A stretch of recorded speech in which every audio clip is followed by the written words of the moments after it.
చర్చ. కేసీఆర్ గారు అసెంబ్లీకి వస్తారా రారా అనేది ఒక చర్చ జరిగి ఉండే.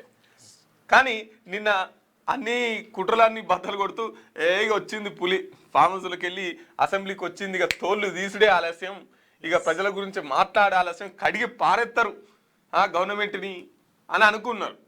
ఇక ఆడ ఇంటికాడ మొత్తం దిష్టి తీసి గుమ్మడికాయ వచ్చి ఈ మళ్ళా ఆడికి అసెంబ్లీకి రాగానే వాళ్ళంతా పార్టీలంతా ఎదుర్కొని చక్కగా వెల్కమ్ చేసి రిజిస్టర్ల సంతకం పెట్టిండు, గీతం పాడేదాకా ఉన్నాడు, అవతల పడ్డాడు, అయిపోయింది. ఇక మళ్ళా లేడు. తిప్పి కొడితే అంతా ఒక పావుగంట ఉండొచ్చు, ఒక పావుగంట కేటాయించిండు, రిజిస్టర్ల సంతకం పెట్టిండు, ఇక పోయిండు. మళ్ళీ 6 నెలల దాకా పురుసత్ అనుకున్నాడు, సప్పుడే అవతల పడ్డాడు. ఇక మరి రేపటి నుంచి వస్తాడా రారా అనేది కూడా మళ్ళొక ప్రశ్న.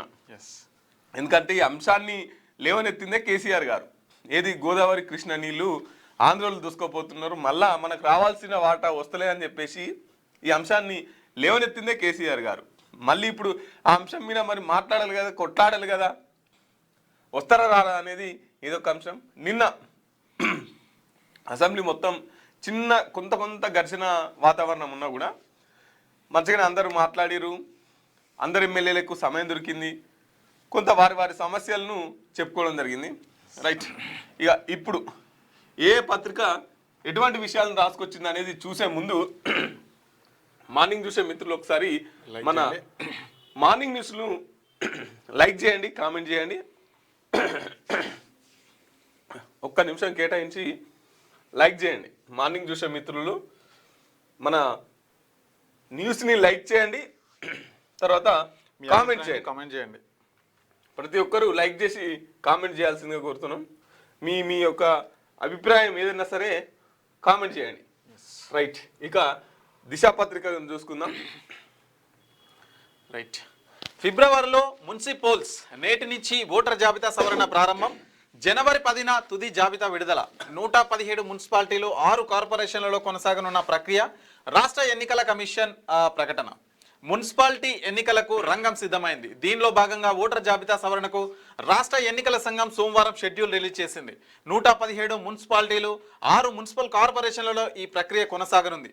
నేటి నుంచి ఓటర్ల జాబితా సవరణ ప్రారంభమై జనవరి 10 వరకు కొనసాగనుంది. అదే రోజు తుది ఓటర్ల జాబితా విడుదల కానుంది అని చెప్పేసి మనకు ప్రధాన వార్త కనిపిస్తుంది. ఇక ఫిబ్రవరిలో మున్సిపాలిటీస్ ఏవైతే ఉంటాయో తెలంగాణ రాష్ట్ర వ్యాప్తంగా ఉన్నటువంటి మున్సిపాలిటీలు 117, అట్లాగే కొన్ని మున్సిపల్ కార్పొరేషన్లకు ఎలక్షన్స్ ఫిబ్రవరిలో జరుగుతాయని మనకు సంకేతాలు కనిపిస్తున్నాయి. ఈ రోజు నుంచి ఓటర్ల జాబితా అయితే స్టార్ట్ కాబోతుంది. అంటే ఎవరైనా కొత్తగా ఓటర్ను నమోదు చేసుకున్న వాళ్ళు నమోదు చేసుకోవచ్చు, లేదంటే మార్పులు చేర్పులు, సో ఇవన్నీ కూడా ఈ రోజు నుంచి ఆ ప్రక్రియ అయితే మొదలవుతుంది. జనవరి 10 వరకు అయితే ఇది ఉంటుంది. జనవరి 10 రోజు ఆ రోజు తుది ఓటర్ల జాబితా రిలీజ్ చేస్తారనమాట ఎన్నికల సంఘం. ఇక అది రిలీజ్ చేసిన వెంటనే రిజర్వేషన్లు, సో వాటి ప్రక్రియ అయితే కొనసాగుతుంది. మొత్తానికి ఫిబ్రవరిలో మున్సిపల్ ఎలక్షన్స్ అయితే కంప్లీట్ అయిపోతాయి అని చెప్పేసి కూడా తెలుస్తా ఉంది. 117 మున్సిపాలిటీలు, 6 కార్పొరేషన్లలో ఇదైతే ఇప్పుడు ప్రస్తుతం జరుగుతుంది. కేసీఆర్ ఎత్తు, రేవంత్ పై ఎత్తు. అసెంబ్లీకి వచ్చి సెంటర్ ఆఫ్ అట్రాక్షన్ గా నిలవాలని గులాబీ బాస్ ప్లాన్. ప్రతిపక్ష నేత స్ట్రాటజిక్స్ హైజాక్ చేసిన ముఖ్యమంత్రి. ఆయన వద్దకు వెళ్లి బాగోగులు అడిగి మరీ షేక్ హ్యాండ్ ఇచ్చారు. హోదా బేషాజాలు పక్కన పెట్టారని ముఖ్యమంత్రికి హితాబు. మాజీ సీఎం ప్రతిపక్ష నేత కేసీఆర్ వేసిన ఎత్తుకు సీఎం రేవంత్ రెడ్డి పై ఎత్తు వేశారని రాష్ట్ర రాజకీయాల్లో పెద్ద ఎత్తున చర్చ జరుగుతున్నది. అసెంబ్లీకి వచ్చి ప్రజల దృష్టిని ఆకర్షించాలని మాజీ సీఎం కేసీఆర్ ప్లే చేసిన స్ట్రాటజీని ముఖ్యమంత్రి హైజాక్ చేశారని ప్రచారం జరుగుతోంది. నిజానికి కేసీఆర్ ఏం చేసినా పక్క వ్యూహంతో చేస్తారని, ఆయన వేసే ఎత్తులకు రాజకీయ పార్టీలు కంగు తింటాయని ప్రచారం ఉంది. కానీ శీతాకాల సమావేశాల ప్రారంభం రోజు అసెంబ్లీకి వచ్చిన కేసీఆర్ సీఎం రేవంత్ ఊహించని షాక్ ఇచ్చారని టాక్. ఏకంగా సీఎం హోదాను పక్కన పెట్టి రేవంత్ ప్రతిపక్ష నేత కేసీఆర్ వద్దకు వెళ్లడంతో పాటు ఆయన యోగక్షేమాలు అడిగి షేక్ హ్యాండ్ ఇచ్చి అందరి దృష్టిని ఆకర్షించడంతో ముఖ్యమంత్రి సక్సెస్ అయ్యారని గులాబీ పార్టీలోనూ చర్చ జరగనున్నట్టు తెలుస్తుంది. రాజకీయాలు వేరు, పలకరింపు వేరు. ఇటీవల బయటకు వచ్చిన మాజీ సీఎం కేసీఆర్ తోలు తీస్తాం అంటూ పరోక్షంగా కాంగ్రెస్. సో నిన్న కేసీఆర్ గారు వచ్చి కూర్చోగానే ముఖ్యమంత్రి రేవంత్ రెడ్డి గారు ఆయన కుర్చీ వద్దకు వెళ్ళి అక్కడ షేక్ హ్యాండ్ ఇచ్చి మంచిగా ఉన్నావా, ఎట్టున్నావు, ఏంది అనేది గురించి తెలుసుకున్నావు. ఇక టీవీల ముందుకు వచ్చేమో పొట్టు తిట్టుకుంటారు, మళ్ళీ అసెంబ్లీకి పోయి. ఇది కూడా ఒక మంచి వాతావరణం. కానీ బయట కూడా ఇట్లే ఉండాలి. నిన్న మొత్తం ఇదే సన్నివేశం గురించి నిన్న రోజంతా కూడా ఇదే చర్చ జరిగింది. ఇక్కడ వాస్తవానికి ఏంటంటే ఇక్కడ ప్రతి ఒక్కరు నిలబడ్డారు. ఇక్కడ పాడి కౌశిక్ రెడ్డి, కేటీఆర్ మాత్రం కూర్చున్నారు. సో వాళ్ళ గురించి నిన్న సోషల్ మీడియాలో చాలా ట్రోల్స్ అవుతున్నాయి. అంటే ఒక ముఖ్యమంత్రి వచ్చి అక్కడ ప్రతిపక్ష నేతను కరచాలం ఇచ్చి మాట్లాడుతున్నప్పుడు కనీసం నిలబడే మర్యాద లేదా, అంత అహంకారం ఎందుకు మీకు అని చెప్పేసి సోషల్ మీడియాలో పెద్ద ఎత్తున ట్రోల్ జరుగుతుంది.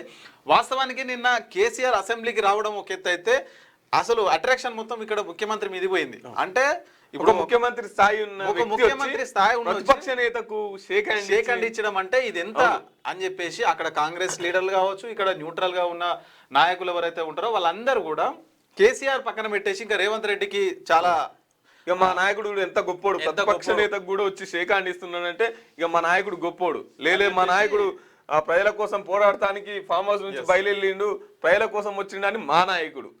ఇట్లా కేసీఆర్ స్ట్రాటజీని రేవంత్ రెడ్డి హైజాక్ చేసి రైట్. కాకపోతే ఏంటంటే ఇక్కడ కార్యకర్తలు, ముఖ్య నాయకులు ఎవరైతే ఉంటారో వీళ్ళని చూసి నేర్చుకోవాలి. ఈ 24 గంటలు కొట్లాడుకున్నారు కాదు, రాజకీయం వచ్చినప్పుడు రాజకీయం మాట్లాడుకోవాలి, దాని తర్వాత అందరు కలిసిపోవాలి. ఇప్పుడు వీళ్ళు కలిసిపోలేదా? మైకులు పట్టుకున్నప్పుడు ఎట్లా కలిసినప్పుడు ఎట్లా మాట్లాడుకుంటారు, నమస్కారం పెట్టారు, బాగున్నావా అంటే బాగున్నా అయిపోయింది. సో మీరు కూడా అట్నే ఉండండి. ఎందుకు బాధ మీకు? కేసీఆర్ ఎందుకు వెళ్ళిపోయాడో ఆయన్ని అడగండి. నన్ను అడిగితే ఏం లాభం, మీడియంతో సీఎం రేవంత్ రెడ్డి ఆయన ఎందుకు పోయిండు అని చెప్పి అడిగితే నాకేం తెలుసు, ఆయన్ని అడిగారు అంటున్నాడు. ఉనికి కోసమే కేసీఆర్ తన్లాట, అందుకే నీటి సమస్యను ముందుకు తెచ్చి సెంటిమెంట్ రగిలించాలని చూస్తున్నారు. పాలమూరును రాజకీయ లబ్ధికి వాడుకుంటున్నారు. వారి తప్పులను కప్పిపుచ్చి మనపై బురద జల్లాలనే ప్రయత్నం. కృష్ణా జిల్లాలపై ఆయన చేసిన ద్రోహాన్ని అసెంబ్లీలో బయట పెట్టాలి. లెక్కలు ఆధారాలతో సహా ప్రిపేర్ అయ్యి సిద్ధంగా ఉండండి. సభ్యులందరూ సభకు హాజరయ్యేలా చూడాలి. జిల్లా మంత్రులు, ఎమ్మెల్యేలతో సమన్వయం చేసుకోవాలి. మంత్రులు, విప్లతో CM Revanth Reddy. BRS party ఉనికి ప్రశ్నార్థకంగా మారినప్పుడల్లా కేసీఆర్ నీటి సమస్యలు ముందుకు తెచ్చి సెంటిమెంట్ రగిలించాలని చూస్తారని, ఉనికి కోసమే ఆయన తన్లాట అని సీఎం రేవంత్ రెడ్డి అన్నారు. సెంటిమెంట్లు రగిల్చి రాజకీయ లబ్ధి పొందాలని చూస్తున్నారు. అందుకే వాస్తవాలు, గత బీఆర్ఎస్ ప్రభుత్వం తెలంగాణకు చేసిన ద్రోహాన్ని అసెంబ్లీలో ఆధారాలతో బయటపెట్టేందుకు సిద్ధం కావాలని ఆయన పిలుపునిచ్చారు. సోమవారం అసెంబ్లీ ఆవరణలో సీఎం ఛాంబర్లో మంత్రులు, విప్లతో సీఎం సమావేశమయ్యారు. ఈ సందర్భంగా అసెంబ్లీ అనుసరించాల్సిన వ్యూహం, మంత్రులు, విప్ల పాత్రను, వారి భాగస్వామ్యాన్ని సీఎం రేవంత్ రెడ్డి వాళ్ళకైతే వివరించి చెప్పిండ్రు. సో బీఆర్ఎస్ ఉనికి కోల్పోయినప్పుడల్లా ఈ నీటి సమస్యలు ఏముంటాయో వాటిని తెర మీదకి తెచ్చి ప్రజలను రెచ్చగొట్టి ఈ విధంగా వాళ్ళు లబ్ధి పొందడానికి, అంటే పార్టీ ఉనికిని చాటుకోవడానికి ఈ విధంగా ప్రవర్తిస్తున్నారని చెప్పేసి రేవంత్ రెడ్డి అంటున్నారు. అట్లాగే వాళ్ళ సంబంధించిన మంత్రులు, ఎమ్మెల్సీలకు కూడా సో ఎట్లా మాట్లాడాలి అసెంబ్లీలో, ఎట్లా ఎదుర్కోవాలి, ప్రతిపక్షం వాళ్ళు ప్రశ్నలు అడిగితే వాటికి సమాధానం ధీటుగా ఎట్లా ఉండాలని చెప్పేసి దిశానిర్దేశం కూడా చేసినట్లుగా తెలుస్తా ఉంది. గట్టిగా ప్రిపేర్ కాండి, అట్టర్ ఫ్లాప్ అవ్వద్దు, గట్టిగా ప్రిపేర్ కాండి, నోటెడ్ చేసుకొని రండి, అవసరం అయితే పేపర్లు లేకుండా నోటికి చేసుకొని రాండి అని చెప్పేసి. ఇక చిన్నపిల్లలకి ఎగ్జామ్ పోతే ఎట్లా చెప్తారు, అంతే రేపు ఎగ్జామ్ ఉంది, బాగా చదువుకో, నైట్ అంతా చదువుకో, రేపు ఎగ్జామ్ మంచిగా రాయాలి, మళ్ళీ ఫెయిల్ అవుతావు. అట్లా ఎమ్మెల్యేలకు, మంత్రులకు గట్టిగా చదువుకొని గట్టిగా ప్రిపేర్ అయ్యారని రేవంత్ రెడ్డి సూచిస్తున్నట్టు. 3 కాదు 4 గ్రేటర్ పెరిగిన కమిషనర్ రేట్ల సంఖ్య. హైదరాబాద్, సైబరాబాద్, రాచకొండ కొత్తగా ఫ్యూచర్ సిటీ. రాచకొండకు మల్కాజ్గిరి కమిషనరేట్గా నామకరణం.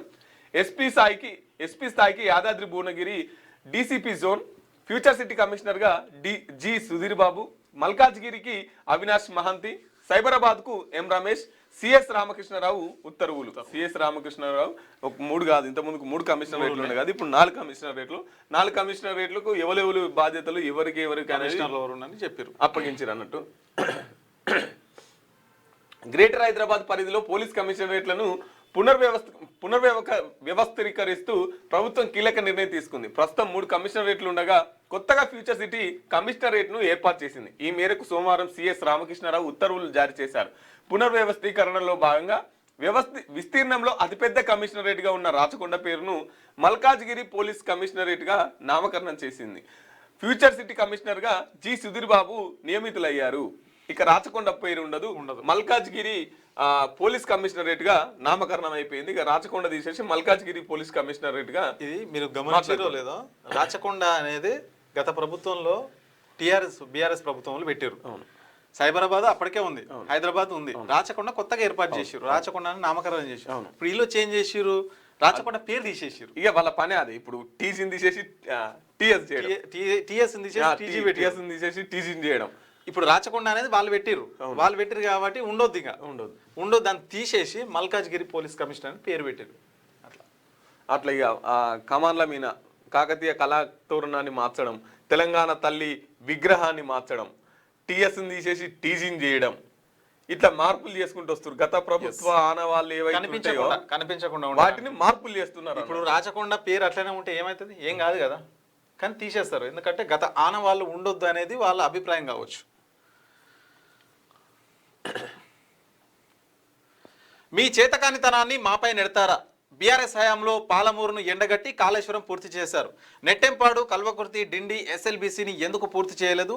ఈ టర్మ్లో ప్రాజెక్టును పూర్తి చేసి చూపిస్తాం. నీటిపారుదల శాఖ మంత్రి ఉత్తమ్ కుమార్ రెడ్డి మీడియా చిట్చాట్లో అయితే ఆయన వ్యాఖ్యలు అయితే చేస్తున్నాం. మీ చేతకానాన్ని మా పైన నెట్టు పెడతారా? బీఆర్ఎస్ హయాంలో ఉన్న ప్రాజెక్టులన్నీ మీరు చేసిర్రా? చేయలేదు, ఇప్పుడు మేము చేసి చూపిస్తామని చెప్పేసి ఉత్తమ్ కుమార్ రెడ్డి గారు చెప్తుంటున్నారు. నెట్టెంపాడు అట్నే ఉంది, కలవకుర్తి అట్నే, డిండి అట్నే ఉంది, ఎస్ఎల్బిసి ఇంకా శివాలు కూడా బయటికి వెళ్ళలేదు. ఈ టర్మ్ లో ప్రాజెక్ట్ చేసి చూపిస్తారంట. సో అది పరిస్థితి. ఉత్తమ్ మాటలు వద్దు. 2 ఏళ్ళైనా కేంద్రానికి ఒక్క డిపిఆర్ పంపలేదు, ఒక్క ప్రాజెక్టుకు అనుమతి లేదు. పాలమూరును 45 టీఎంసీలకు తగ్గించారా లేదా?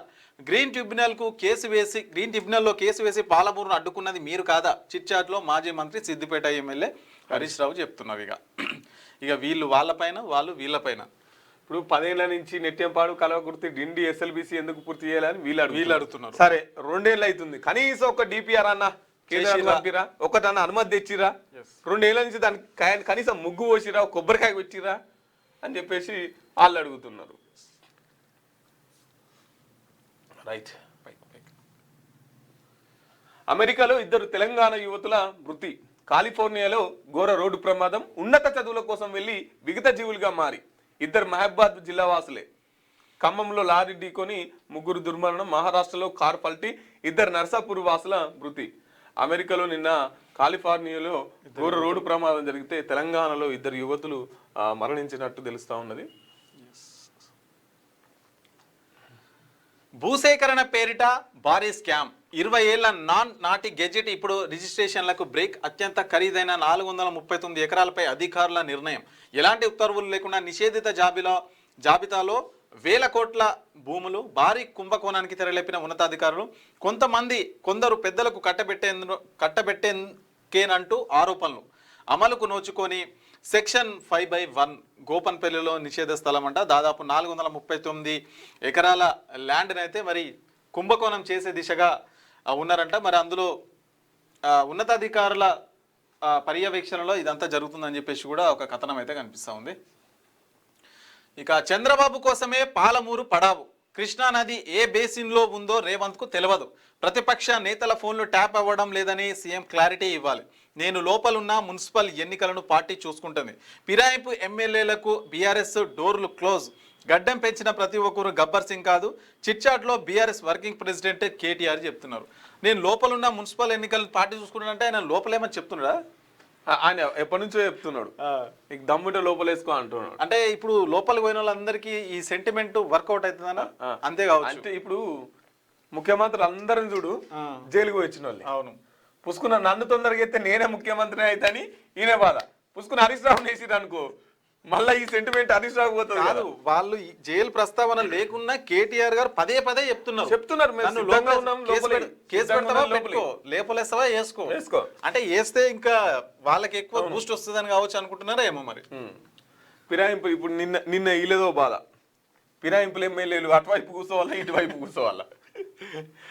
ఎటువైపు కూర్చోవాలంటే ఆ ఇండిపెండెంట్లు గెలిచిన దాంట్లో అవి ఆడ కూర్చున్నారు. వచ్చింది బాధ. ఏ పార్టీలో గెలిచారు, మీరు ఎక్కడ కూర్చున్నారు, ఏంది? అటు బీఆర్ఎస్ పోతే అటు రానియరు, ఇటు కాంగ్రెస్ వాళ్ళు మొన్ననే మా పార్టీ లేరు, వీళ్ళకి మాకు సంబంధం లేదని ఒక పత్రమే జారీ చేసే. అవును, ఇక వాళ్ళకి వచ్చింది గోస. ఆ 5 ఎమ్మెల్యేలు అటు ఇండిపెండెంట్ గెలిచిన దాంట్లో అవి ఆడ మూలకు పోయి కూర్చున్నారు. ఇట్లుంది. అందుకని ఎటో ఒక దిక్కుంటే అయిపోతుంది కదా, ఎందుకు ఇవన్నీ?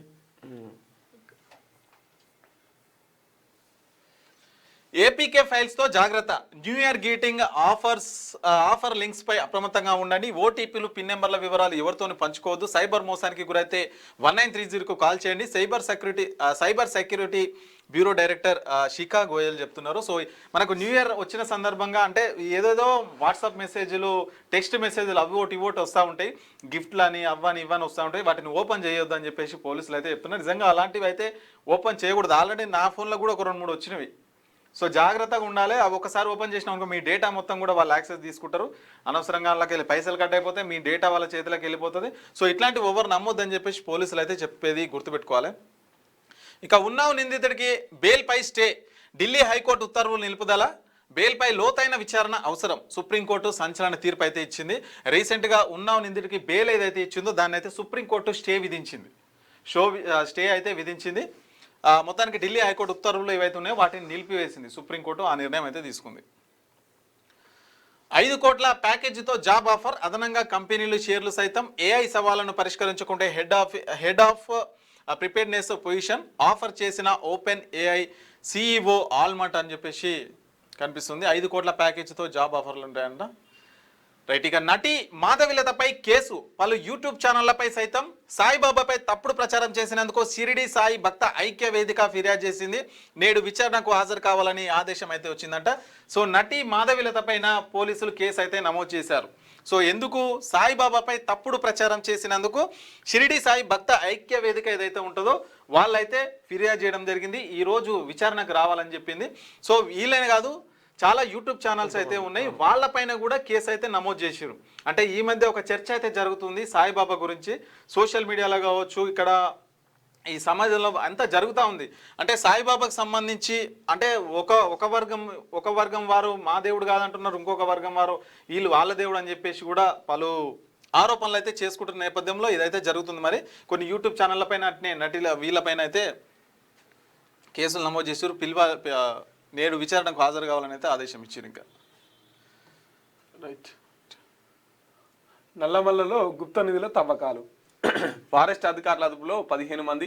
నాగర్ కర్నూలు జిల్లా కొల్లాపూర్ ఫారెస్ట్ రేంజ్లో పరిధి ఘటన. గుప్త నిధుల కోసం ఇక తవ్వుతుంటే పోలీసులు పట్టుకున్నారట. 15 మంది అరెస్ట్ అయ్యారట. రైట్. ఇది దిశ పత్రిక. వెలుగు దినపత్రిక చూసుకునే ప్రయత్నం చేద్దాం. వెలుగు దినపత్రికను చూసుకుందాం. ఉన్నావ్ అత్యాచార కేసు దోషిని రిలీజ్ చేయొద్దు, ఢిల్లీ హైకోర్టు ఉత్తర్వులపై supreme court stay. Kuldeep Singh Sengar public సర్వెంటే, సాధారణంగా హైకోర్టు బెయిల్ ఉత్తర్వులపై మేము స్టే ఇవ్వం, కానీ ఇది అసాధారణ పరిస్థితి. సెంగర్ కు నేర చరిత్ర ఉన్నది. సిజేఐ సూర్యకాంత్ నేతృత్వంలో బెంచ్ కామెంట్. మంచి చేశారు. అంటే ఒక్కసారి దీని గురించి మాట్లాడుకుందాం. ఉన్నావ్ హత్య కేసులో 2019లో ఒక ఎమ్మెల్యే ఒక బాలికను అత్యాచారం చేస్తే దానికి సంబంధించి ఒక ఎమ్మెల్యే అది 2019లో జరిగింది. 2000 తర్వాత అది సిబిఐ, దానిపైన సిబిఐ ఎంక్వైరీ జరిగింది. సిబిఐ ఎంక్వైరీలో ఎమ్మెల్యేకు శిక్ష పడితే మొన్న రీసెంట్గా కోర్టు అతనికి బెయిల్ ఇవ్వాలని చెప్తే మళ్ళీ ఇప్పుడు సుప్రీంకోర్టు ఆ బెయిల్ నిరాకరించింది. వాళ్ళ తండ్రిని కూడా, ఎవరైతే బాధితురాలు ఉన్నారో వారి తండ్రిని కూడా పోలీస్ స్టేషన్లలో చంపేసినటువంటి పరిస్థితి. సో వాళ్ళిద్దరు, ఆ తల్లి ఆ కూతురు, ఢిల్లీ నలువీధుల్లో మమ్మల్ని కూడా చంపుతాడు ఆయన బయటకు వస్తే, దయతలిసి ఆయనను బయటికి ఇడవకండి అని చెప్పేసి బాధితులు హైకోర్టు నుంచి సుప్రీంకోర్టు ఇక్కడి వరకు వెళ్ళి తమ గోడును వినిపించుకునే ఢిల్లీ నడి వీధుల్లో తిరుగుతున్నారు. వాళ్ళు మాకు న్యాయం చేయండి అని చెప్పేసి. ఒక ఎమ్మెల్యే రేప్ చేసి ఇగో దాని వెనుక ఇంత తతంగా ఈ కోర్టులు, ఈ చట్టాలు ఎట్లా వాళ్ళకి అనుగుణంగా ఉన్నాయి అనేది చూసుకోండి. ఇప్పుడు సుప్రీంకోర్టు వాళ్ళకి బెయిల్ ఇవ్వద్దు, కొంతకాలం ఆపుడు అని చెప్పేసి చెప్తుంది అన్నట్టు. ఆరావళి పర్వతాలపై ఆర్డర్స్ వెనక్కి, హైపర్ కమిటీ ఏర్పాటు చేయాలని కేంద్రానికి 4 రాష్ట్రాల సుప్రీంకోర్టు ఆదేశం. నవంబర్ 20న ఇచ్చిన తీర్పుపై స్టే, విచారణ 21కి వాయిదా. ఇదొక వింత. పర్వతాలు అనేది ఇప్పుడు నువ్వు నేను ఉన్నాం, నేను మనిషినే నువ్వు మనిషినే, కానీ కోర్టు ఏమని చెప్తుందంటే నువ్వు 100 ఫీట్లు లేవు కదా, నేను 100 ఫీట్లు ఉన్నా, నువ్వు 100 ఫీట్లు లేవు, నువ్వు 90 ఫీట్లే ఉన్నావు, కాబట్టి నువ్వు మనిషివి కావు. ఇప్పుడు అవి కూడా 100 ఫీట్లు ఉంటేనే పర్వతాలు, 90 ఫీట్లు ఉంటే పర్వతాలు కావు. కాబట్టి మిగతాదంతా మైనింగ్ చేయొచ్చు, ఆ పర్వతాలన్నీ బద్దలు కొట్టవచ్చు. తవ్వుకొని పోవచ్చు, ఆ రాయిని అంతా తీసుకొని పోవచ్చు. కానీ పెద్ద పెద్దవి ఉన్నాయి పర్వతాలు అని చెప్పేసి కోర్టు స్టే అయితే దాని మీద కోర్టు ఆర్డర్ ఇస్తే దాని మీద కూడా స్టే 21కి వాయిదా పడ్డదంట. ఒకవేళ అది తవ్వితే ఇప్పటికే ఢిల్లీ మొత్తం కాలుష్యం అయిపోయింది. ఈ అక్కడ ఉన్న చెదారం ఉసుక అంతా కొట్టుకొచ్చి ఢిల్లీని గమ్మేస్తుంది. ఢిల్లీ కథం ఆగం అయిపోతుంది. పీల్చుకోవడానికి గాలి కూడా ఉండదు. ఇప్పటికే మొన్న ఆయన ఎవరు మంత్రి 2 రోజులు ఉండలేకపోయినా నేను ఢిల్లీలో ఉన్నానని చెప్తారే. ఇగో ఇప్పుడు ఆ 2 రోజులు కాదు 2 నిమిషాలు కూడా ఉండలేని పరిస్థితి ఈ ఆరావళి పర్వతం. అంటే ప్రకృతిని నాశనం చేయడం, ప్రైవేట్ కార్పొరేట్ కంపెనీలు బతకనికి ప్రకృతిని నాశనం చేసే ప్రక్రియ ఈ ఆరావళి.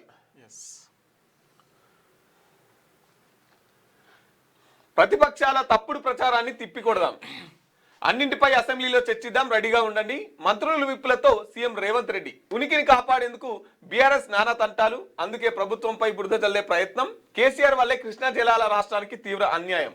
ఈ విషయం బీజేపీ ఎమ్మెల్యేలకు అర్థమైంది. ప్రతిపక్షం అడిగే ప్రతి ప్రశ్నకు పారదర్శకంగా సమాధానం ఇద్దామని సూచన. అసెంబ్లీలో ప్రతిపక్షాలు లేవనెత్తే ప్రతి అంశానికి ధీటుగా సమాధానం చెప్పాలని, ప్రభుత్వంపై వారు చేస్తున్న తప్పుడు ప్రచారాన్ని ఎక్కడికక్కడ తిప్పుకొట్టాలని మంత్రులకు విప్పులకు సీఎం రేవంత్ రెడ్డి దిశానిర్దేశం చేశారు.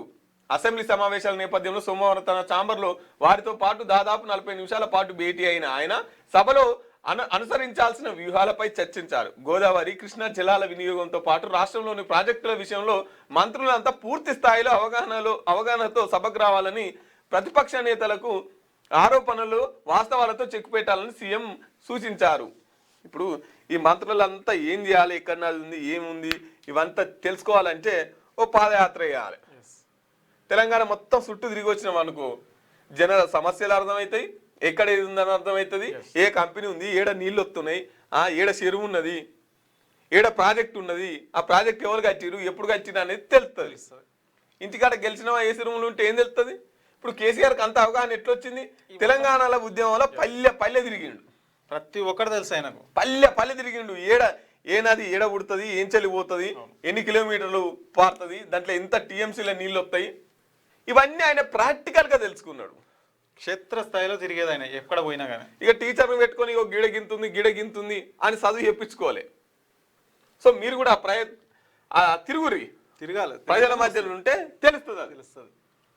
జీరాంజీపై జంగ్ సైరన్. కొత్త చట్టాన్ని నిరసిస్తూ జనవరి 2న అసెంబ్లీలో ప్రత్యేక చర్చకు ప్రభుత్వ నిర్ణయం. ప్రత్యేక తీర్మానం చేసి కేంద్రానికి పంపే యోచన. ఇప్పటికే కొత్త చట్టంపై కాంగ్రెస్ ఆధ్వర్యంలో ఆందోళనలు. కొత్త చట్టం ప్రకారం 60:40 నిష్పత్తితో నిధులు, రాష్ట్రంపై 1500 కోట్ల భారం. సో 2 తారీఖు నాడు అసెంబ్లీలో దీని మీద కూడా చర్చించే అవకాశం ఉండదట. జీరాంజీ ఏదైతే కరువు పని ఉందో దాని మీద ఒక ప్రత్యేక చర్చ నడిపి ప్రత్యేక తీర్మానం చేసి ఇది వద్దు అని చెప్పేసి, మాకు ఇంత ముందుకు ఎట్లున్నదో అట్లనే కావాలని చెప్పేసి ఓ తీర్మానం సభ మొత్తం చేసి దాన్ని కేంద్రానికి పంపేటట్టు కూడా ఆలోచిస్తున్నారంట ప్రభుత్వం. మేడిగడ్డను పేల్చేశారు. ఆనాడు ఇంజనీర్ల ఫిర్యాదు చేసినా ఎందుకు విచారణ చేపట్టలే. నీళ్ల గురించి అడిగితే నికృష్టపు మాటలు మాట్లాడుతున్నారు సీఎం రేవంత్ కు. బూతులు తప్ప సబ్జెక్టు తెలియదు. పాత బాస్ కు కోపం వస్తుందనే పాలమూరును పండబెట్టిండని కామెంట్. అసెంబ్లీ ల్యాబ్ లో BRS working president chitchat. So మేడిగడ్డను కావాలనే బాంబులు పెట్టి కూల్చేసిరు అని చెప్పేసి మాట్లాడుతున్నారు. మేడిగడ్డ బ్యారెక్స్ అవి ఉన్నాయి కదా పిల్లర్లు, అవి కుంగిపోలేదు, మీరే బాంబులు పెట్టి పేల్చేసిరు అనేది అయితే నిన్న కౌశిక్ రెడ్డి గారు కూడా అదే అంటున్నారు. సో ఈ కేటీఆర్ నిన్న చిట్చాటు.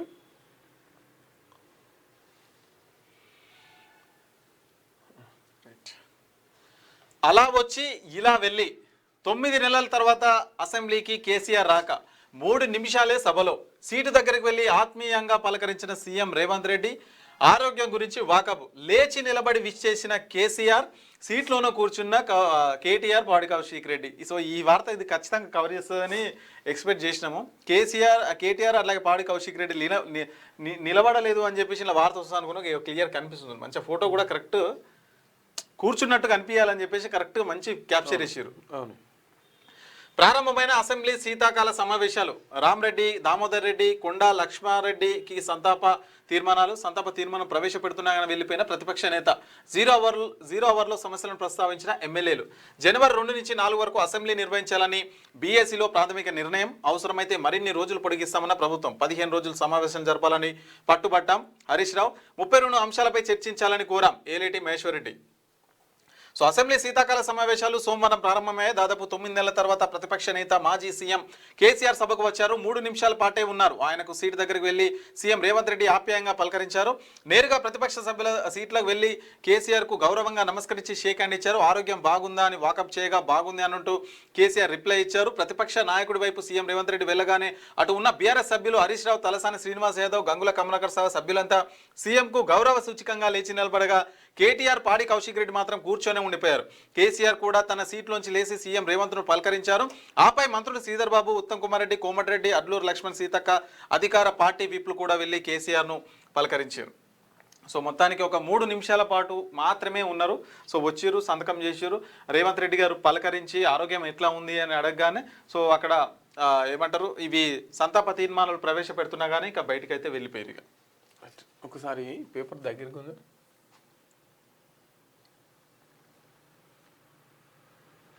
నిన్న ఎమ్మెల్యేలు మాట్లాడారు. ఒక్కొక్క ఎమ్మెల్యే ఒక్కొక్క ప్రస్తావన తీసుకొచ్చి ఒక్కొక్క సమస్యను ప్రస్తావించారు.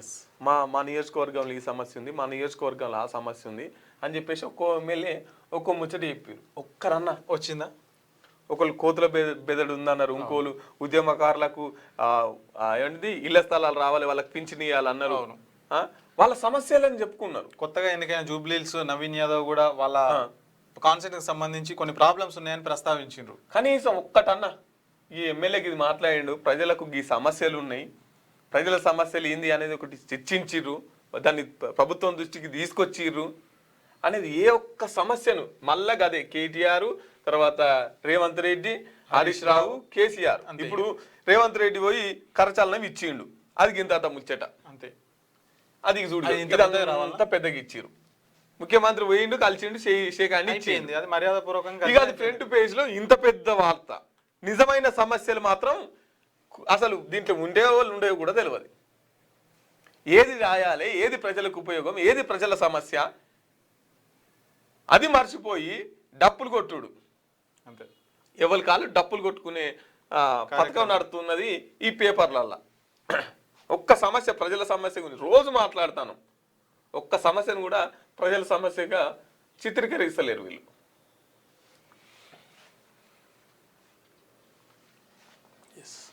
పాలమూరుకు 90 టీఎంసీలు తగ్గేది లేదు, ఇది మా విధానం. మంత్రి ఉత్తమ్ 45 టీఎంసీలకు తగ్గించారంటూ బీఆర్ఎస్ తప్పుడు ప్రచారం. మైనర్ ఇరిగేషన్ కింద తొలుత 45 టీఎంసీలకు క్లియరెన్స్ అడిగినాం. హరీష్వి పచ్చి అబద్ధాలు, గ్లోబల్స్ ను మించిపోయారు. ఎంత ఖర్చైనా సరే పాలమూరు రంగారెడ్డి ప్రాజెక్టును పూర్తి చేసి 12 లక్షల ఎకరాలకు నీళ్లు ఇస్తాం. స్పీకర్ అనుమతిస్తే అసెంబ్లీలో కృష్ణా బేసిన్ పై పీపీటీకి రెడీ. అసెంబ్లీలో మీడియా చిట్చాట్తో మంత్రి ఉత్తమ్ కుమార్.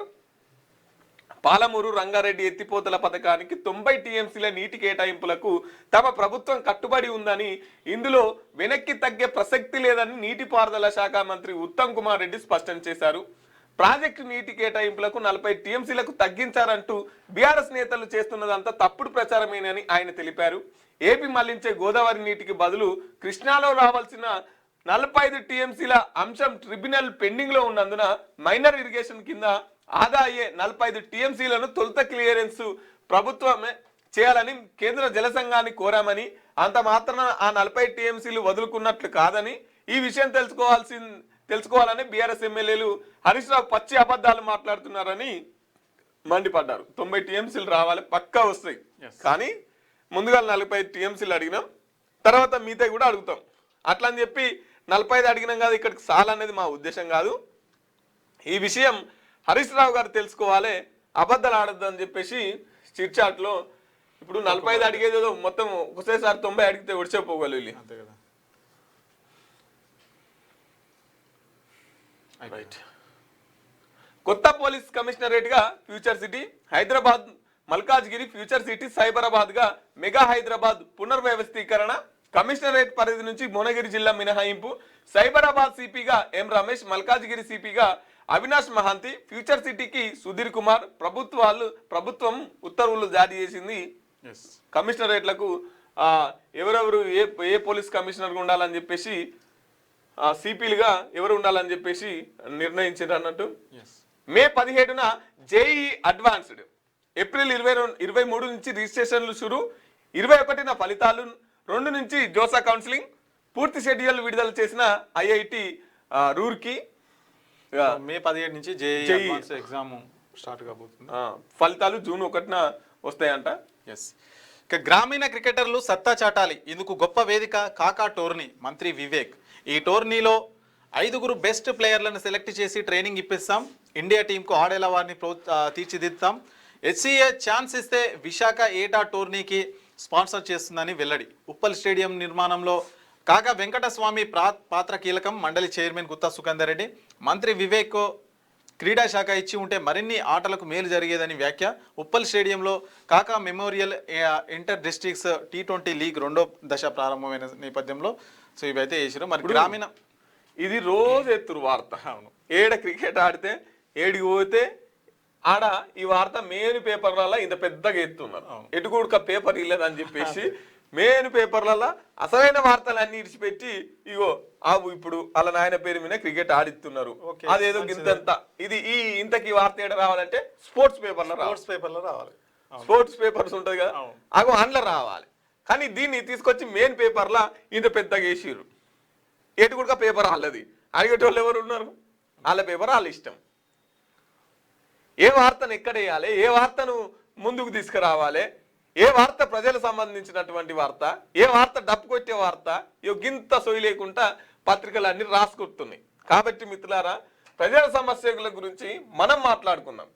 మార్నింగ్ చూసే మిత్రులందరూ కామెంట్ చేయండి. గ్రీన్ కలర్ వస్తుందటనా చూసుకో ఒకసారి. కెమెరా అంతా కెమెరా ఒకసారి దాని సెట్టింగ్స్ చేసుకో. కాబట్టి ప్రజల సమస్యల గురించి మనం మాట్లాడుకుందాం. పేపర్లు ఎట్లాగూ రాసుకరావు వాళ్ళకి వినవాడాయి.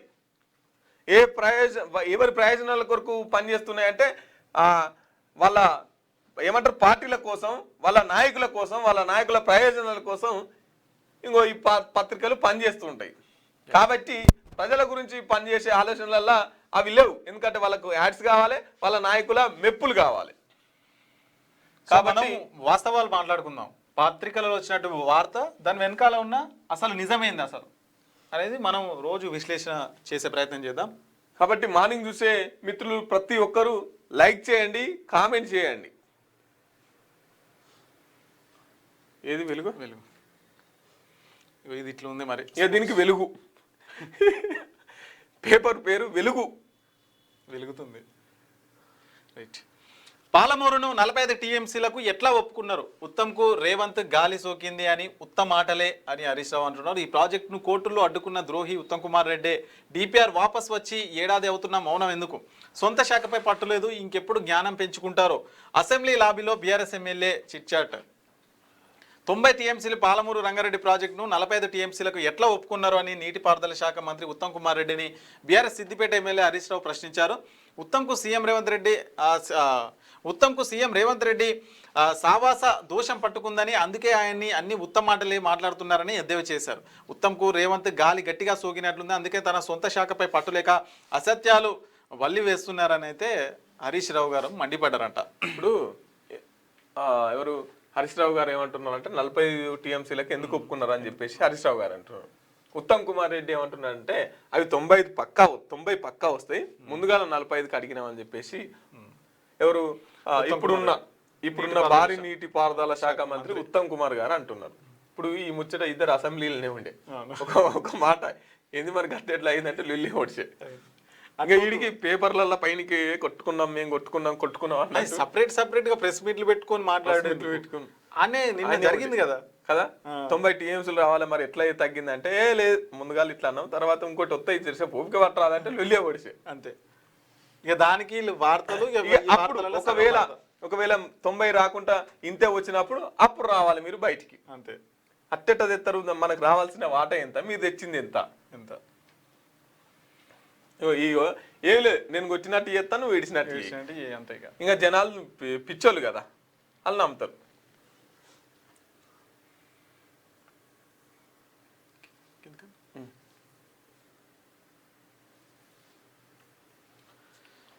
హిందువుల ఇండ్లకు నిప్పు. బంగ్లాదేశ్లో హిందువులపై హింస ఆగడం లేదు. హిందూ యువకుడు దీపు దాస్ను కిరాతకంగా కొట్టి చంపిన ఘటన మరవక ముందే మరో దారుణం జరిగింది. ఫిరోజ్పూర్ జిల్లాలో హిందూ ఫ్యామిలీలో ఉంటున్న 5 ఇండ్లకు గుర్తు తెలియని వ్యక్తులైతే నిప్పు పెట్టారంట. మరి దుర్మార్గమైన పాలన జరుగుతుంది బంగ్లాదేశ్లో. ఏరి మరి అంటే హిందువులు ఎక్కడెక్కడ ఉన్నారని ఏరి మరి ఈ హింసాత్మక ఘటనలు అయితే చోటు చేసుకుంటే మరి అక్కడ ప్రభుత్వం ఏం చేస్తుంది, మరి వాళ్ళే చేపిస్తున్నారా ఏందని కూడా అర్థం కాని పరిస్థితి. ఇక వెండి ఒక్కరోజే 21,000 డౌన్ అయిందంట. వెండి పరుగులకు బ్రేక్ పడింది. ఇటీవల రికార్డు గరిష్టాలకు చేరిన సిల్వర్ ధర సోమవారం ఒక్కరోజే 21,000కు పడిపోయింది.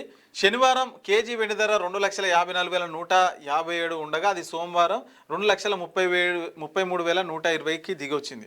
అసలు 2 లక్షలు ఉన్నది 2,50,000కి ఎట్లా పోయింది? ఇది పడిపోయిందని చెప్తున్నాను. పడిపోలేదు, అది పెంచి దగ్గర తీసుకొచ్చినాక పడిపోయినట్టు ఎట్లయితుంది? ఇది నాకు అర్థం కాదు. ఇప్పుడు 50 రూపాయలు పెరిగింది అని రాస్తారు, పెరిగిందని అంటారు. 10 రూపాయలు తగ్గింది అనుకో భారీగా తగ్గిన అంటారు. 40 రూపాయలు ఎక్కువ అవుతుంది అనేది ఇక్కడ మనకు అర్థం కాదు.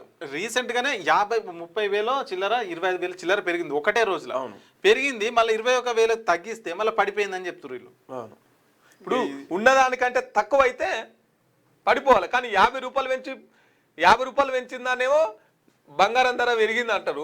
10 రూపాయలు తగ్గింది అనుకో బంగారం ధర భారీగా తగ్గింది అంటారు. జనాలు ఏమనుకుంటారు, అమ్మో భారీగా తగ్గిందట, పారి కొనుక్కొచ్చుకుందాం అంటారు కదా. ఇదొక స్ట్రాటజీ. ఎవరు తెలియకుండా 50 రూపాయలు పెంచుతారు, అందరికి తెలిసేటట్టు 10 రూపాయలు తగ్గిస్తారు. ఇక అప్పుడు తగ్గిందనే మనం వృత్తం కొంటాం. ఇట్లుంది కథ. ఇక ముంబైలో బస్సు బీభత్సం, 4 మృతి. ముంబైలో సోమవారం రాత్రి ఓ బస్సు రోడ్డు పక్కన జనంపైకి దూసుకెళ్లింది. దీంతో 4 స్పాట్లోనే చనిపోయారు, 9 మంది తీవ్రంగా గాయపడ్డారు. బస్సుని రివర్స్ చేస్తుండగా ఈ ఘటన జరిగిందంట. ఇంత నిర్లక్ష్యంగా ఉన్నారు వీళ్ళు. అమెరికాలో రోడ్డు ప్రమాదం, 2 తెలంగాణ యువతుల మృతి. కాలిఫోర్నియాలో లోయలో పడ్డ కారు టూర్కు వెళ్తుండగా దుర్ఘటన. మహబూబాబాద్ జిల్లా గార్ల మండలంలో విషాదం. బాధిత కుటుంబానికి మాజీ ఎంపీ మాలోతు కవిత పరామర్శ చేసినట్ట. ఆంధ్రజ్యోతి తీన్మార్ వాళ్ళు ఏదో సవాల్ చేశారని 6 నెలలకోసారి అసెంబ్లీకి రావాలంటావా అన్న? సార్ కష్టం చూడలేకపోతున్నాం. కేసీఆర్ గారు ఇక వాళ్ళు ఏదో సవాల్ చేసిరు అని చెప్పేసి ఇక నేను రావాలి 6 నెలలకోసారి అంటే చాలా కష్టం అన్నా, మీ కష్టం చూడలేకపోతున్నాం అని చెప్పేసి పక్కన ఉన్న ఇంకో బీఆర్ఎస్ నేత చెప్తున్న పరిస్థితి. రైట్. ఆంధ్రజ్యోతి మార్నింగ్ చూసే మిత్రులు లైక్ చేయండి, కామెంట్ చేయండి. నెక్స్ట్ ఆంధ్రజ్యోతి పత్రికను చూసుకుందాం. చైనీయుడివా అంటూ త్రిపుర విద్యార్థిపై మూకదాడి, తీవ్ర గాయాలతో 17 రోజులు మృత్యుతో పోరాడి మరణించిన విద్యార్థి. ఉత్తరాఖండ్ రాజధాని డెహ్రాడూన్లో దారుణం. మృతుడు MBA ఫైనల్ ఇయర్, తండ్రి జవాన్. బీజేపీ అగ్రనేతల వల్లే ఈ విద్వేషాలని చెప్పేసి రాహుల్ గాంధీ మాట్లాడుతున్నటువంటి పరిస్థితి. బాగున్నారా? ఆరోగ్యం ఎలా ఉంది? కేసీఆర్ను ఆత్మీయంగా పలకరించిన సీఎం రేవంత్. సార్ వచ్చారు వెళ్ళారు. కేసీఆర్ సభలో ఉన్నది 7 నిమిషాలే. సీఎం కంటే ముందే వెళ్ళిన వైన్యం. 2న మళ్ళీ సభకు వస్తారా లేదా రాజకీయ వర్గాల్లో చర్చ. సో కేసీఆర్ వద్దకు వెళ్ళి నమస్కరించి యోగక్షేమాలు అడిగిన సీఎం. అసెంబ్లీలో సరికొత్త సాంప్రదాయానికి తెరలేపిన ముఖ్యమంత్రి. రేవంత్ రాగానే నిల్చున్న కేసీఆర్. 17 మంది బీఆర్ఎస్ ఎమ్మెల్యేలు. కుర్చీలోంచి లేవని కేటీఆర్, కౌశిక్ రెడ్డి. ఎమ్మెల్యేలు ఎమ్మెల్సీలకు సెంట్రల్ హాల్. మేం ప్రతి సభ్యుడిని గౌరవిస్తాం, ఎందుకు వెళ్ళిపోయారో కేసీఆర్నే అడగండి అని చెప్పేసి మీడియాతో ఇష్టాగోష్ఠిలో సీఎం రేవంత్ రెడ్డి అయితే మాట్లాడిన పరిస్థితి. ఇక మనమే సవాల్ విసిరాం, సిద్ధంగా ఉండండి. కేసీఆర్ వాదనకు కౌంటర్లు తయారు చేయండి. పాలమూరు రంగారెడ్డిపై గట్టిగా వాదించాలి. 1న పవర్ పాయింట్ ప్రెజెంటేషన్ రావాలి. కృష్ణా బేసిన్ ఎమ్మెల్యేలదే ప్రధాన బాధ్యత. సమావేశాలకు అందరు రావాలని చెప్పేసి సీఎం దిశానిర్దేశం అయితే జారీ చేసిరు. సంక్రాంతికి టోల్ భారం సర్కార్దే. పండక్కి ఊర్లకెళ్లే వాహనాలు టోల్ ఛార్జీలను భరించే యోచనలో రాష్ట్ర ప్రభుత్వం. సంక్రాంతి సమయంలో టోల్ ప్లాజాల వద్ద భారీగా ట్రాఫిక్ జామ్. దీనికి పరిష్కారంగానే తాజా ప్రతిపాదన. గడిచిన 2 ఏళ్ల ట్రాఫిక్ వివరాలు, టోల్ వసూళ్లను పరిశీలించిన ప్రభుత్వం. అనుమతి ఇవ్వాలని కోరుతూ కేంద్రానికి లేఖ రాయనున్న మంత్రి కోమటిరెడ్డి వెంకటరెడ్డి. సంక్రాంతికి సొంతూళ్లకు వెళ్లే వారికి తీపి కబురు చెప్పేందుకు రాష్ట్ర ప్రభుత్వం సిద్ధమైంది. జాతీయ రహదారులపై వాహనాల టోల్ ఛార్జీలను భరించే దిశగా ప్రణాళికలు రచిస్తోంది. తద్వారా టోల్ ప్లాజాల దగ్గర ట్రాఫిక్ జాముల నుంచి ప్రయాణికులకు ఉపశమనం కల్పించాలని నిర్ణయించింది. విశ్వసనీయంగా తెలిసింది. సర్కార్ నిర్ణయానికి కేంద్రం అనుమతిస్తే ఆదిలాబాద్, కరీంనగర్, మహబూబ్నగర్, వరంగల్, విజయవాడ వెళ్లే వైపు ప్రయాణికులకు భారీగా ఊరట కలగనుంది. ఏటా సంక్రాంతి పండుగ సమయంలో రాష్ట్రంలో ఉన్న ఇతర హైవేలన్నిటితో పోలిస్తే ఇక్కడ ఎక్కువ ఉంటుంది అన్నట్టు. అంటే సంక్రాంతి అంటే ఆంధ్రాలో పెద్ద పండుగ. మనకు దసరా ఎట్లా పెద్ద పండుగనో ఆంధ్రాలో సంక్రాంతి పెద్ద పండుగ. కాబట్టి హైదరాబాద్లో ఉండే ఆంధ్ర సంబంధించిన వ్యక్తులు ఎవరైతే ఉన్నారో వాళ్ళంతా ఊర్లలోకి వెళ్తారు. ఊర్లోకి వెళ్ళి అక్కడ పండుగ చేసుకోవాలి. వాళ్ళకి సంవత్సరానికన్నా ఒకసారి పోయే అవకాశం ఉంది అంటే అది ఇదే అన్నట్టు. కాబట్టి వీళ్ళంతా ఆంధ్రాకు పోనీకి మన తెలంగాణ గవర్నమెంట్ ఏం చెప్తుందంటే మీరు ఫ్రీగానే వెళ్ళిపోండి, మాకు టోల్ ఛార్జీలు కట్టొద్దు, మీరు ఉచితంగా పోండి అని చెప్పేసి తెలంగాణ గవర్నమెంట్ ప్రణాళికలు రచించే యోచనలో ఉందంట. ఎందుకంటే మీ దగ్గర పైసలు లేవుగా, మీరు పాపం ఆంధ్ర దాకా ఎట్లా పోతారు, టోల్ ఛార్జీలు మీకేం అవసరం లేదు, మేము పుణ్యానికే పంపిస్తాం మిమ్మల్ని అని చెప్పేసి అనుకునే ప్రయత్నంలో ఉన్నారంట. మనకి ఇక్కడ దసరా వస్తే ఇక్కడ టికెట్లు పెంచుతారు. దసరా వచ్చిందంటే మళ్ళీ నువ్వు టికెట్లు పెంచుతారు.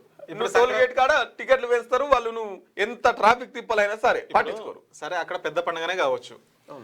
విజయవాడ ఆ రూట్ లో రద్దీ ఎక్కువ ఉంటది. మరి ఇప్పుడు వరంగల్లో కూడా ఇప్పుడు ఊర్లలో పోతారు కదా సంక్రాంతికి. మరి అక్కడ ఆ రూల్స్ ఇక్కడ ఎందుకు అమలు కావు? అంటే ఈ పండగ అమలు అయితే, ఈ పండగకి సంక్రాంతికి అమలు అయితే ఈ అన్ని ఇప్పుడు ఈ 4 జిల్లాల ఈ హైవే ఏవైతున్నాయో వాటికి అమలు అవుతాయి. కానీ ఇదే దసరా కూడా వేయాలి, ఇదే ఇంకా మన తెలంగాణలో ఏ పండుగలు అయితే పండుగ అవుతుంది అవన్నిటికి చేయాలి. కానీ చేయరు. సంక్రాంతికి ఒక్కదానికి ఎందుకు చేస్తారంటే పాపం పేదలు ఇక్కడ ఆంధ్ర పేదలు ఇక్కడ బతుకుతున్నారు కదా, వాళ్ళకి పైసలు ఉండేవి కదా టోల్ గేట్ కట్టేందుకు. అందుకు దీనికి ప్రధాన కారణం ఏంటంటే ఎలక్షన్స్ వస్తున్నాయి, జిహెచ్ఎంసీ ఎలక్షన్స్ వస్తున్నాయి. పెద్ద ఎత్తున హైదరాబాద్ లో సెటిలర్స్ ఉంటారు. అవును, సింపుల్ గా వాళ్ళ ఓట్లను తీసుకోవడానికి గంతే, ఇంకేం లేదు. క్లియర్ గా గవర్నమెంట్ ఏం చేసింది, ఇంత ముందుకు పోయిన సార్ అయితే మస్తు తిప్పలు ఉండి గంటలు వెయిటింగ్ ఉండేది. ఇప్పుడు గవర్నమెంట్ బాగా చేస్తుంది సదుపాయాలు అని చెప్పేసి ఇక్కడ జిహెచ్ఎంసీ ఎన్నికల్లో లబ్ధి పొందడానికి. ట్యూషన్ కు టీచర్లు, ఉపాధ్యాయుల్లో టెట్ టెన్షన్, పుస్తకాలతో కుస్తీ, సెలవులు పెట్టి ఆన్లైన్లో కోచింగ్. 2012కు ముందు నియమితులైన టీచర్లకు టెట్ తప్పనిసరి, అర్హత సాధించకపోతే ఉద్యోగం మూస్ట్. సెప్టెంబర్లో తీర్పు వెలువడించిన సుప్రీంకోర్టు. 3వ తేదీ నుంచి 20 వరకు 19 జిల్లాల్లో పరీక్ష. ఈ టీచర్లకి పెద్ద ప్రాబ్లం వచ్చింది. వీళ్ళు మళ్ళీ ఎగ్జామ్ రాయాల్సి వస్తుంది. అంటే 2012కు ముందు అప్పుడు టెట్ అనేది లేదనమాట. అంటే టీచర్ ఎలిజిబిలిటీ టెస్ట్ లేదు, డైరెక్ట్ ఎగ్జామ్ రాశారు, ఉద్యోగం వచ్చింది. ఇప్పుడు 2012 తర్వాత టెట్ ఎగ్జామ్ అనేది కొత్తగా వచ్చింది. ఇప్పుడు 2012 కంటే ముందున్న ఉద్యోగస్తులు మళ్ళీ వాళ్ళు ఇప్పుడు టెట్ రాయాలి. ఇప్పుడు అలా ఫెయిల్ అయ్యారు అనుకో, ఉద్యోగం ఉంటుందో పోతుందో తెలియదు, పోతుందనే తెలుసు. ఇప్పుడు వెళ్ళి పాస్ కావాలి. ఇప్పుడు మళ్ళీ వాళ్ళు బుక్కులు పెట్టుకొని చదవాలి. ఇప్పుడు ఏమి ఇస్తారు, అప్పుడు వాళ్ళు ఎట్లా రాసిరు, ఇప్పుడు ఏ సిలబస్ వస్తుంది అని ఇప్పుడు వాళ్ళకి తెలియని పరిస్థితి. ఇప్పుడు ఇదే పోలీసులో కూడా పెట్టాలి, పరీక్ష పెట్టాలి. అప్పుడు ఉద్యోగాలు వచ్చినాయి కదా, ఇప్పుడు ఉద్యోగాలు ఎట్లయితున్నాయో మళ్ళా సేమ్ అంతే ఉరికియాలి, అంతే ఎక్సర్సైజ్ చేపియాలి. ఇవన్నీ పరీక్షలు మళ్ళీ పోలీసులో కూడా పెట్టాలి. ఉరుకుడు అంటే వాళ్ళ ఏజ్ పెరుగుతుంది కాబట్టి ఉరకలేరేమో, కానీ ఎగ్జామ్ మాత్రం పెట్టాలి. ఎగ్జామ్ పెట్టాలి. అమెరికాలో రోడ్డు ప్రమాదం, 2 తెలంగాణ యువతుల దుర్మరణం. విహారయాత్రకు వెళ్తుండగా లోయలో పడిన కారు. మృతుల స్వస్థలం మహబూబాద్ జిల్లా. 25 డేస్ సింగిల్ డిజిట్. రాష్ట్రంలో ఈ ఏడాది చలి కొత్త రికార్డులు. చాలా రోజుల్లో 25 రోజులు 10 డిగ్రీల లోపే కనిష్ట ఉష్ణోగ్రతలు. కొన్ని రోజులు ఉష్ణోగ్రతలు పడిపోవడం మామూలే, ఇన్ని రోజులు మాత్రం అసాధారణం. గత 10 ఏళ్లలో అతి తక్కువ ఉష్ణోగ్రతలు. ఉత్తరాది నుంచి వీస్తున్న శీతల గాలులు, లానీనా ఎఫెక్ట్ వల్లే ఈ పరిణామం. శీతాకాలంలో ఉష్ణోగ్రతలు పడిపోవడం, చలి వేయడం మామూలే. ఒక్కోసారి 2-3 రోజులు కనిష్ట ఉష్ణోగ్రతలు బాగా తగ్గిపోవడం సాధారణమే. కానీ ఈసారి మాత్రం రాష్ట్రంలో చాలా అసాధారణ పరిస్థితి నెలకొన్నది. నవంబర్ నెలలో వరుసగా 10-12 రోజుల పాటు చలి ప్రభావం కనిపించింది. ఈ నెలలో అయితే 6వ తేదీన మొదలైన తీవ్ర చలి ఇంకా వణికిస్తూనే ఉన్నది. గత 25 రోజులుగా తెలంగాణలోని చాలా ప్రాంతాల్లో కనిష్ట ఉష్ణోగ్రతలు 10 డిగ్రీల కంటే తక్కువగా నమోదవుతుండడం గమనార్హం. ఉమ్మడి మెదక్, ఆదిలాబాద్, రంగారెడ్డి జిల్లాలోను కొన్ని ప్రాంతాల్లోనూ 6 నుంచి 8 డిగ్రీల లోపే ఉష్ణోగ్రతలు ఉంటున్నాయి. ఉత్తరాది నుంచి వీస్తున్న శీతాల గాలులలోని లానీనో ప్రభావం, విస్తారమైన వర్షాలతో నీటి నిల్వలు ఉండటం, అల్పపీడనాలు, తుఫానుల వంటి వేమీ లేక మేఘాలు ఏర్పడకపోవడంతో వాతావరణ తేమ శాతం తగ్గడం వంటివి దీనికి కారణమని వాతావరణ నిపుణులు చెబుతున్నారు. నెల రోజులు ముందుగానే చలి పంజా. సాధారణంగా రాష్ట్రంలో డిసెంబర్ చివరి నుంచి జనవరి 2వ వారం మధ్య చలి తీవ్రత ఎక్కువగా ఉంటుంది. కానీ ఈసారి నవంబర్ 2వ వారం నుంచే మొదలైంది. డిసెంబర్ 2వ వారానికి అంటే నెల రోజుల ముందుగానే పతాక స్థాయికి చేరింది. కోహినూర్, సుర్పూర్ వంటి ప్రాంతాల్లో 25 రోజులు 6-7 డిగ్రీల కనిష్ట ఉష్ణోగ్రతలే నమోదవుతున్నాయి. ఉమ్మడి ఆదిలాబాద్, మెదక్ జిల్లా, రంగారెడ్డి అంటే ఈసారి 2 నెల రోజుల కంటే ముందే చలి స్టార్ట్ అయింది. 25 రోజులు 10 లోపే సింగిల్ డిజిట్ 25 రోజులు 10 లోపే ఉష్ణోగ్రతలు ఉన్న ఈ చలి సుక్కలు చూపిస్తుంది సార్, రికార్డు పెట్టిందని చెప్పేసి ఒక వార్త. రైట్. ఎగసి పడిన వెండి ధర ఆరంభ రేటింగ్లో ఆల్ టైమ్ రికార్డు కిలో 2.54 లక్షలు. ఆ తర్వాత గంటకే 21,000 పతనం. ఇన్వెస్టర్లు భారీగా అమ్మకాలు జరపడంతో తగ్గిన ధర. పసిడి జీడిపి మించి భారతీయుల వద్ద ఉన్న బంగారం విలువ 5 లక్షల కోట్ల డాలర్ల కంటే మన జీడిపి 4.1 లక్షల కోట్ల డాలర్లు అని చెప్పేసి కూడా కనిపిస్తుంది. ఇక 14 ఏళ్ల నాటి కేసులో ఉరిశిక్ష. 2011లో హైదరాబాద్లో భరత్ నగర్లో మహిళా హత్య. దగ్గర బంధువే నేరస్తుడు. సుదీర్ఘ విచారణ తర్వాత అనంతరం న్యాయస్థానం తుది తీర్పు ఇచ్చింది. 14 ఏళ్ల తర్వాత ఉరిశిక్ష అయితే పడ్డదంటారు. ఇక రైలు బోగిలో మంటలు. టాటా ఎర్నాకులం ఎక్స్ప్రెస్ లోని 2 ఏసీ బోగి కోచ్లు బుగ్గి, ఒకరు మృతి. ఏపీలోని ఎలమంచలి వద్ద ఘటన. మృతుని బాగిలో 5.8 లక్షలు. పసిడి కోల్పోయిన కొంత నగదు. బైక్ బైండింగ్ కారణంగానే బ్రేక్ బైండింగ్ కారణంగానే మంటలు చెలరేగినాయి అన్నట్టు కూడా తెలుస్తున్నాయి. సో ఇక నచ్చిన తీర్పులు రావాలన్న డిమాండ్లు పెరుగుతున్నాయి. లాయర్లపై ఒత్తిడి తెస్తున్న హై ప్రొఫైల్ క్లయింట్లు.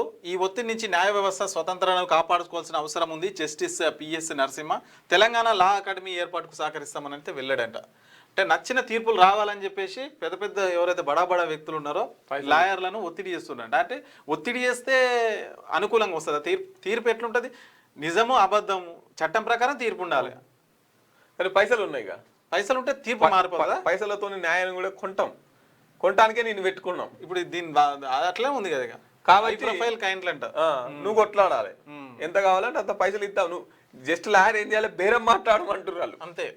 పైసలు ఉన్నాయి మన దగ్గర, బేరం మాట్లాడు. ఫ్యూచర్ సిటీ కమిషనర్ గా సుధీర్ బాబు. గ్రేటర్ పరిధిలో 4 కమిషనరేట్. హైదరాబాద్, సైబరాబాద్, మల్కాజ్గిరి ఫ్యూచర్ సిటీగా పునర్విభజన. సైబరాబాద్ కమిషనర్ గా ఎం రమేష్, మల్కాజ్గిరిగా అవినాష్ మహాంతి, హైదరాబాద్ సిపిగా సజ్జనారు ఎవరైతే ఉన్నారో ఆయన కొనసాగుతున్నారు. సింగార్ బెయిల్ పై స్టే. ఉన్నావ్ రేప్ కేసు దోషికి సుప్రీంకోర్టులో చుక్కెదురు. ఢిల్లీ హైకోర్టు తీర్పుపై నిపుణుల ఉత్తర్వులు. 15 ఏళ్ల మైనర్ పై అత్యాచారం ఘోరం. బాధితురాలికి మనం అండగా నిలవాలి. సిబిఐ. ఉరిశిక్ష పడే వరకు పోరాటం ఆగదు బాధితురాలు. సంచలనం సృష్టించిన 2017 ఉన్నావ్ రేప్ కేసులో నిందితుడు బీజేపీ మాజీ ఎమ్మెల్యే కుల్దీప్ సింగ్ సెంగార్ కు ఇటీవల ఢిల్లీ హైకోర్టు ఇచ్చిన బెయిలును సుప్రీంకోర్టు సోమవారం నిలిపివేసింది. బాధితురాలి తండ్రి కస్టోడియల్ మరణం, ఆమె బంధువులు, న్యాయవాది అనుమానాస్పద మృతి. చివరికి ఒకసారి ఎన్నో పేజీ, 2వ పేజీ ఒకసారి తీయాలి చదువు.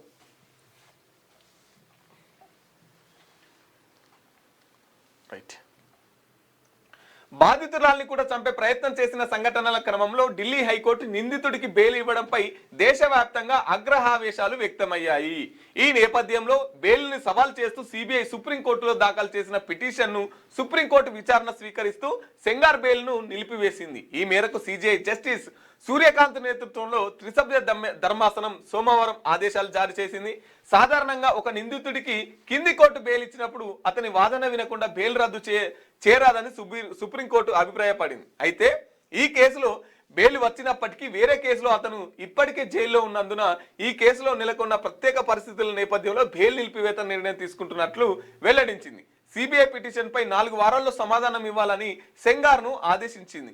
విచారణను జనవరి 20కి వాయిదా వేసింది. సిబిఐ తరఫున వాదనలు వినిపించిన solicitor general of Tushar Mehta మాట్లాడుతూ బాలిక మీద జరిగిన ఘోర అత్యాచారమని బెయిల్ రద్దు చేయాలని విజ్ఞప్తి చేశారు. 15 సంవత్సరాల 10 నెలల వయసున్న ఈ ఘాతకానికి బలైన బాలిక విషయంలో మనమంతా జవాబుదారులమేనని వ్యాఖ్యానించారు. సంఘటన జరిగినప్పుడు ఆ ప్రాంత ఎమ్మెల్యేగా సెంగార్ అక్కడ శక్తివంతుడైన వ్యక్తి అని చెప్పారు.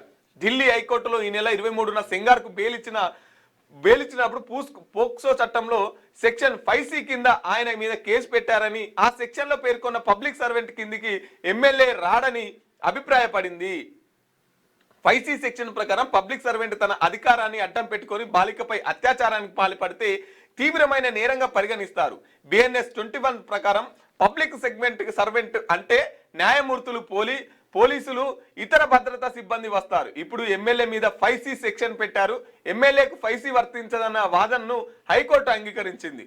బాధితురాలు మైనర్ అయినందుకు పబ్లిక్ సర్వెంట్ అంటే ఎవరు, సాంకేతిక అంశాల జోలికి వస్తే జోలికి పోవద్దన్నది సిబిఐ వాదన, అంతే కదా అని సుప్రీంకోర్టు ప్రశ్నించింది. అవునని సిబిఐ తరఫున తుషార్ మహతా బదులిచ్చారు. పోక్సో చట్టానికి ఇతర చట్టాలు ఏమైనా విరుద్ధంగా ఉంటే పోస్కో చట్టమే చెల్లుబాటు కావాలని అన్నారు. కేవలం 7 ఏళ్లు జైల్లో ఉన్నారనే కారణాన్ని చూపుతూ హైకోర్టు బెయిల్ ఇవ్వడం సరికాదని చెప్పారు. సవరించిన చట్టం ప్రకారం 20 ఏళ్ల జైలు శిక్ష విధించాలని కోరారు. నేరం జరిగినప్పటికీ ఆ చట్ట సవరణ రాలేదు కదా, సిజిఐ ప్రశ్నించారు. ఆర్మీ అధికారిక విధుల్లో ఉండి తప్పు చేస్తే ఎలా, శిక్షార్హుడు ఎమ్మెల్యే అంతే. సెంగార్ కు బయటకు వస్తే సాక్షులు ప్రభావితం చేస్తారు. బాధితుల తండ్రి బంధువుల హత్య కేసులోనూ సెంగార్ దోషిగా తేలారు. శిక్ష అనుభవిస్తున్నప్పుడు బయటికి వస్తే బాధితురాలికి తీరని అన్యాయం జరిగినట్టే. బాధితురాలికి మనం అండగా ఉన్నామని చెప్పడం ఎంతో ముఖ్యమని తుషార్ మెహతా వాదించారు. పట్వారీ పబ్లిక్ సర్వెంట్ ఎమ్మెల్యే కాదా? సెంగార్ తరఫున న్యాయవాదులు బెయిల్ను రద్దు చేయొద్దని కోరారు. సెంగార్ న్యాయవాదుల వాదనలోనూ బలం ఉందని, అయితే ఇప్పుడు బెయిల్ రద్దు చేస్తున్నది కూడా ఈ అంశాన్ని నిశితంగా పరిశీలించేందుకేనని సుప్రీంకోర్టు తేల్చి చెప్పింది. అయితే సెంగార్కు న్యాయవాదులు చెప్పినట్టు చట్టాన్ని సాంకేతికంగానే తీసుకున్న ఊళ్ళో పట్వారీ స్టేషన్లో కానిస్టేబుల్లో కూడా పబ్లిక్ సర్వెంట్లుగా ఈ సెక్షన్లు వస్తున్నారని ఎమ్మెల్యే రావడం ఇది ఆందోళన కలిగిస్తుందని వ్యాఖ్యానించారు. హైకోర్టులో ఇచ్చిన తీర్పు న్యాయమూర్తులు ఇద్దరు భారత న్యాయ వ్యవస్థలోని శ్రేష్టమైన న్యాయమూర్తుల్లో భాగమని, వాళ్ళు లోతైన విశ్లేషణ చేశారని, అయితే అందరం మానవతామూత్రమేనని, ఎవరైనా పొరపాటు చేసే అవకాశం ఉందని సుప్రీంకోర్టు ధర్మాసనం పేర్కొంది. హైకోర్టు తీర్పు మీద బాధితురాలకు కూడా స్పెషల్ లీవ్ పిటిషన్ వేసే అధికారం ఉందని చెప్పింది. హైకోర్టు న్యాయమూర్తులను లక్ష్యంగా చేసుకుని జాతీయ మీడియాలో, సోషల్ మీడియాలో ట్రోలింగ్ చేస్తున్నారని, దీన్ని ఆపాలని సెంగార్ తరఫు న్యాయవాది సూచించారు. ఈ కేసులో రాజకీయ లబ్ధి కోసం కొందరు ప్రయత్నిస్తున్నారని సుప్రీంకోర్టు అభిప్రాయపడింది. రైట్. సో ఇక్కడ మొత్తం మీద అయితే ఒక మైనర్ బాలిక మీద అత్యాచారం జరిగినప్పుడు మనమంతా అండగా నిలవాలని చెప్పేసి లాయర్ తరఫు వాదనలు విన్న తర్వాత సిబిఐ ఎవరైతే ఉన్నారో సిబిఐ ఎక్కడ హైకోర్టు ఇచ్చిన తీర్పును సుప్రీంకోర్టులో, హైకోర్టు బెయిల్ ఇవ్వమని చెప్తే సుప్రీంకోర్టులో పిటిషన్ వేస్తే ఆ బెయిల్ని కొంతకాలం ఆపమని చెప్పేసి మళ్ళీ ఒక వాయిదా వేసినట్టు తెలుస్తున్నది. ఇంకా వాళ్ళ తండ్రిని చంపారు, రేపు బయటికి వస్తే వాళ్ళని కూడా చంపే ప్రమాదం ఉన్నది కాబట్టి కొంతకాలం ఆపి మనమంతా మానవతా దృక్పథంతో ఆ బాలికకు అండగా ఉండాలని చెప్పేసి వాదనలు, ప్రతివాదనలు జరిగినట్టు తెలుస్తున్నది. రైట్.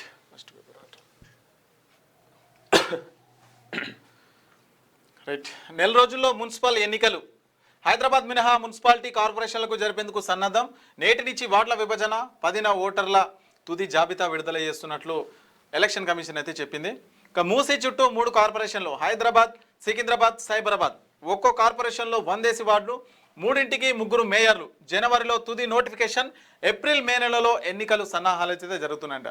ఇప్పటి వరకు ఉన్న 3 జిహెచ్ఎంసీ ఏదైతే ఉందో దాన్ని అయితే పరిధిని మొత్తం కూడా పెంచి 3 కార్పొరేషన్లుగా చేస్తున్నారు. ఒకటి హైదరాబాద్, 2ది సికింద్రాబాద్, 3వది సైబరాబాద్. సో 3 కూడా మొత్తం 300 వార్డులు. ఒక్కొక్క కార్పొరేషన్కు 100 వార్డులు కేటాయించి మొత్తం హైదరాబాద్లో 3 మేయర్లు అయితే ఉంటారు. సో ఏప్రిల్ మేలో ఎన్నికలు జరపాలని చెప్పేసి ఎన్నికల సంఘం అయితే ఆలోచిస్తుంది.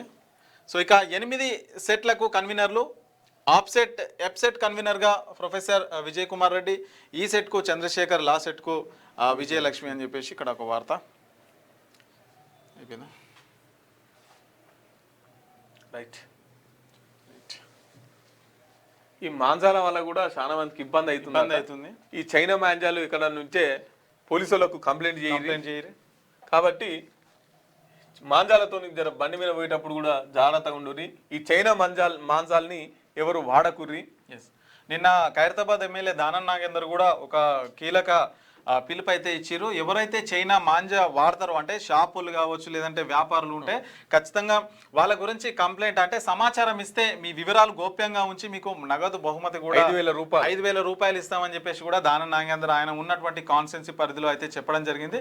సో ఇది నిజంగా మంచి పరిణామమే. ఎందుకంటే చైనా మాంజాల వల్ల చాలా డేంజర్. అయితే నిన్నగాక మొన్న ఒక వ్యక్తి అయితే చనిపోయినాడు, మెడ మొత్తం కూడా కట్ అయిపోయిన పరిస్థితి. మరి దీన్ని ప్రభుత్వం ఖచ్చితంగా సీరియస్ తీసుకోవాల్సిన అవసరం అయితే ఉంటుంది. ఎందుకంటే ఇంకోటి తల్లిదండ్రులు కూడా దీని పట్ల జాగ్రత్తగా ఉండాలి. అంటే మీ పిల్లలు ఎక్కడ పోతున్నారు, ఎలాంటి పతంగులు కొనుక్కుంటున్నారు, ఎట్లాంటి దారాలు యూజ్ చేస్తున్నారు, సో వీటన్నిటి గురించి కూడా తల్లిదండ్రులు దగ్గరుండి చేసుకోవాల్సిన బాధ్యత అయితే ఉంటుంది. ఎంతసేపు వీలైనంత వరకు కాదు, మొత్తం చైనా మాంజాన్ అనేది లేకుండా చేయాలి. మనకు హాయిగా మనకు దారాలు ఉంటాయి, ఆ దారాలతోని పతంగులు చేసుకొని అలా కాలక్షేపం చేసుకోవాలి తప్ప ఇట్లా చేసుకుంటే మాత్రం చాలా డేంజర్గా ఉంటుంది. ప్రభుత్వం కూడా వీటిపైన చర్యలు అయితే తీసుకోబోతుంది. సో ఖైరతాబాద్కు సంబంధించి దానం నాగేందర్ అయితే ఈ విధమైనటువంటి ఒక ఆదేశం అయితే ఇచ్చిండు. అక్కడ ఉన్నటువంటి ఎవరికైనా సమాచారం ఇస్తే 5,000 రూపాయలు నగదు బహుమతి కూడా అందజేస్తాము. సో ప్రజల ఆరోగ్యం అంటే ప్రజల సంక్షేమమే నాకు ముఖ్యమని చెప్పేసి కూడా ఆయన కొన్ని వ్యాఖ్యలు అయితే చేసిండు. సో మొత్తం మీద ఈ రోజు అయితే మార్నింగ్ సంబంధించి ఇవైతే వార్తలు. ఇక మరొక ఎపిసోడ్తో మళ్ళీ రేపు కలుసుకుందాం. అంతవరకు చూస్తూనే ఉండండి క్యూ న్యూస్. నేను రాజు. Thank you.